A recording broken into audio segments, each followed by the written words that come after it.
How the hell did they make the mistake of hiring me? That question lived rent-free in my mind for 6 months. Every day I thought I would get fired from my UX design job. And in this video I will tell you the one thing I did that let me get into a much better mindset.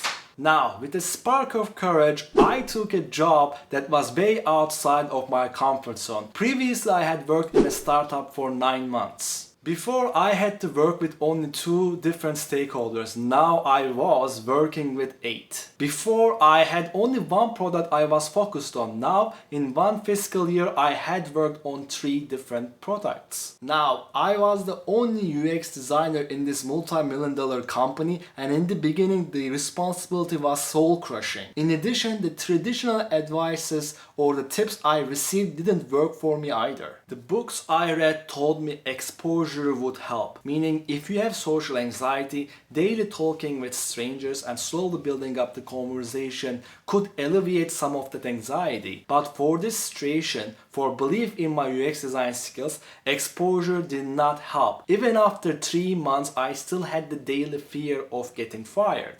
Then I changed strategies. The people I trusted told me to actually be vulnerable with my managers or coworkers, and that would help elevate anxiety. And I did become more communicative, and they were supportive, but I still had daily, nightly sweats about getting fired. Time, exposure, vulnerability are important, but they are not sufficient in themselves because they don't solve the real problem. The real problem was that my responsibilities required a higher level of skills than the ones that I currently had, and that kind of made me do my job less well. I wasn't that good. Now we have a conundrum. If I don't have the skills for the job I'm having, how do I make sure I gain my confidence back? By beginning to practice daily, of course, because daily practice in design or in any other kind of a craft makes you believe that while you might not be that good today, tomorrow you might be better. So I wrote down what I was bad at. I was bad at UI design, so I took a course and actually practiced it daily. I wasn't that good in communicating with my stakeholders, so I read books on design communication and applied their lessons. I